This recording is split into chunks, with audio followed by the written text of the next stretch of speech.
Salam sejahtera dan selamat malam kepada semua pendengar berita malam ini dipetik dari thethirdforce.net. Bertajuk, Anwar Musa sah dipecat. Sudah tiba masanya pemimpin UMNO tendang Zahid keluar atau keluar parti beramai-ramai. Berita penuh, apa gunanya berjuang untuk UMNO sedangkan UMNO bukan hanya tersasar jauh dari landasan perjuangan asal, presidennya penipu dan memperlakukan pemimpin parti seolah-olah mereka ini hamba abdi yang wajib menurut segala telunjuknya, sekalipun telunjuk itu ke arah kebinasaan, kehinaan dan kemudaratan. Anwar Musa sah dipecat dari UMNO, demikian menurut sumber-sumber saya yang mengesahkan pemecatan itu, dan ura-ura perbincangan usul tidak harus cabar Presiden UMNO pada pemilihan parti.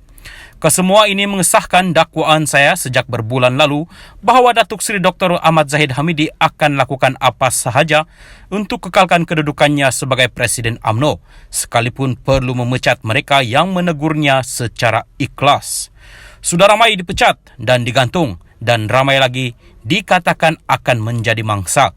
Pemecatan Anwar Musa disyaki bertujuan menakut-nakutkan ahli parlimen UMNO agar kesemuanya menyokong Anwar apabila undi percaya diusulkan pada 19 hari bulan ini. Ia juga disyaki bertujuan memastikan tidak ada yang berani menentang atau mencabar Zahid pada pemilihan UMNO dijangka pada Februari atau Mac tahun depan. Saya difahamkan ramai tidak hadir pada mesyuarat Majlis Kerja Tertinggi MKT malam tadi kerana tidak berpuas hati dengan Zahid dan segala apa yang berlaku. Sepatutnya Zahid duduk di tangga teratas senarai pemimpin yang harus dipecat setelah mengenepikan ketetapan parti pada Perhimpunan Agung UMNO yang lalu.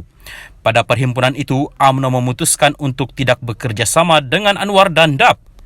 Memandangkan ketetapan ini tidak beserta tempo atau peristiwa rujukan, ianya kekal berkuat kuasa sehingga Perhimpunan Agung UMNO yang akan datang.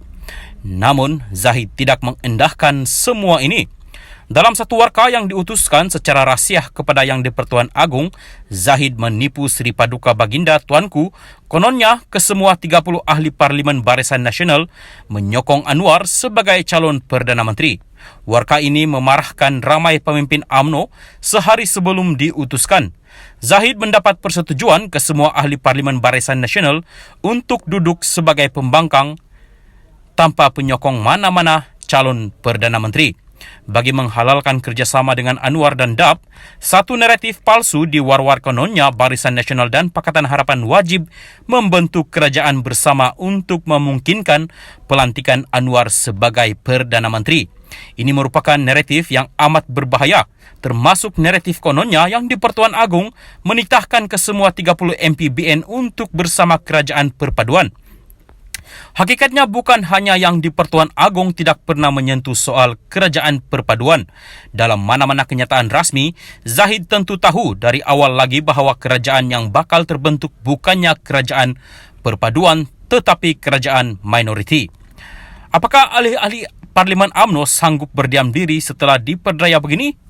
Apa gunanya berjuang untuk parti yang diterajui oleh seorang penipu yang sanggup memperlakukan pemimpin parti seolah-olah mereka ini hamba abdi yang wajib menurut segala telunjuknya, sekalipun telunjuk itu ke arah kebinasaan, kehinaan dan kemudaratan? Bagaimanakah pemimpin UMNO boleh berdiam diri setelah melihat presiden parti melanggar perlembagaan parti secara terbuka sambil menzalimi mereka yang menyoalnya atau cuba membawa parti kembali ke landasan yang benar? Jangan sekali-kali berkata kami tidak boleh abaikan perjuangan parti. Bukan hanya perjuangan UMNO sudah lama terkubur. Retorika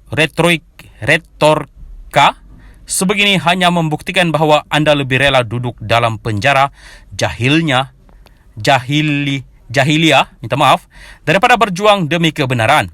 Terimalah hakikat bahawa UMNO kini tak tinggal UMNO lagi. Yang ada hanyalah parti sesat Zahid.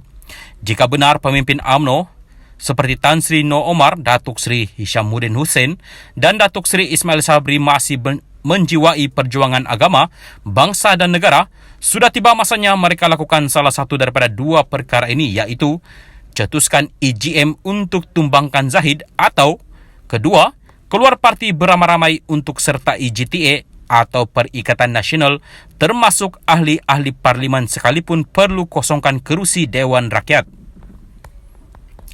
Semalam saya menulis, apabila Yang di-Pertuan Agong melantik Anwar sebagai Perdana Menteri, Sri Paduka Baginda Tuanku tidak merujuk kepada sebarang janji kerjasama antara Pakatan Harapan dan Barisan Nasional. Sebaliknya, Yang di-Pertuan Agong melantik Anwar sebagai Perdana Menteri atas pertimbangan parti yang memenangi kerusi terbanyak, yakini Pakatan Harapan. Yang di-Pertuan Agong juga melantik Anwar sebagai Perdana Menteri atas keyakinan bahawa semua ahli Parlimen Pakatan Harapan menyokong Anwar sebagai calon Perdana Menteri dan mendapat atau hemat Sri Paduka Baginda Tuanku bahawa Anwar mungkin mendapat sokongan majoriti di Dewan Rakyat.